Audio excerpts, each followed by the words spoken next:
Հարգելի հետևորդներ, մենք շարունակում ենք նկարահանումը վեդիում սահմռկեցուցիչ դեպքի հետ կապված, հիշեցնեմ, երկու քույրեր սեռական բռնության էին ենթարկվել եւ մինչեւ այս պահը որևէ հանցագործ, երեք հանցագործի մասին է խոսքը, երեքից որևէ մեկը կալանավորված չէ, նշեմ ավելին, իրավապահների անգործության հետևանքով հարազատները ներքաշվել են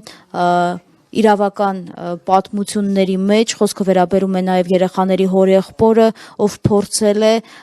ինքը պատժել, տեսնելով իրավապահների անգործությունը, փորձել է ինքը պատժել հանցագործներից մեկին, այսօր էլ մեկ այլ միջադեպ է գրանցվել, հարվածել է քննիչին, ինչպես գիտեք, երեխաների հորեղբայրը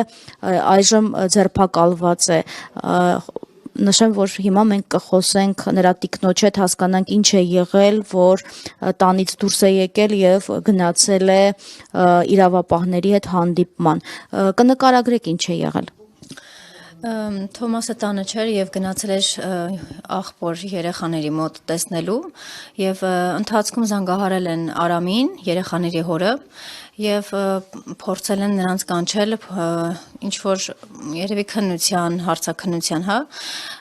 եւ այդ ընթացքում Թոմասն է ամուսինս է վերցրել հեռախոսը եւ ուզեցել է հասկանալ ինչու է քննիչը զանգել, հա, երևի քննիչն է, չգիտեմ, ոստիկանը զանգել է եւ պարտադրել նրանց, որ ներկայանան բաժին ու Թոմասը շատ լավ իմանալով, որ իրավապահները իրավունք չունեն առանց փաստաբանի, ինչ որ գնան ոստիկանություն, տեղեկություններ տանին եւ նրանք առիթից օգտվում են այս անորոշ իրավիճակից, փորձել են հորեղբորը հրահրել, վերադարձավ, գալիս էր տուն, ճանապարհին ես լսեցի բարձր ձայներ, ես հասկացա, որ իմ ամուսնու ձայնն է եւ դուրս եկա եւ լսեցի անմիջապես, որ նրան հայհոյում են եւ այդ հայհոյողը հենց ոստիկանն էր, որովհետեւ նա ամուսինս ասաց, որ տեղը տասա ես գալիս եմ, դու չես կարող ինձ հայհոյել։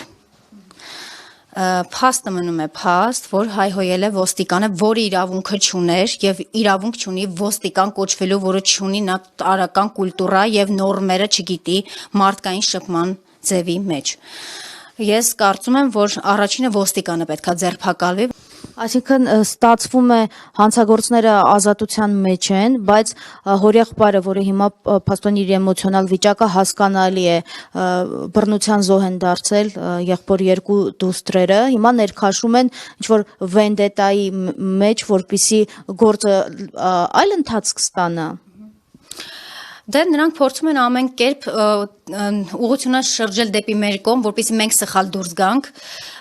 Ես այսքանը հասկանալով, sense ոնց ասեմ, որ ճիշտ լինի։ Ես ինքս հասկանում եմ, որ բոլորը մեղավոր են, բացի այդ երեխաներից, Թովմասից, որովհետև սա ֆակտ երևում է, որ ամեն ինչը կոծկվում, ծածկվում եւ փորձում են փակել թեման ազատ արձակելով ոչ բարով տաքսիստին եւ նրա ընկերոջը։ Ես մտածում եմ, որ պետք է սա անհապաղ բարձրաձայնել եւ ձեզ նույնպես շնորհակալ եմ, որ դուք այսօր այստեղ եք եւ հաշվի եք առնում, որ անմեղ տեղը հրահրել են իմ ամուսնուն, որպեսզի նա գա իրեն հարվածի։ Հենց այդ նպատակով էլ հայհոյել է ոստիկանը։ Ես լսել եմ, որ ոստիկանը հայհոյել է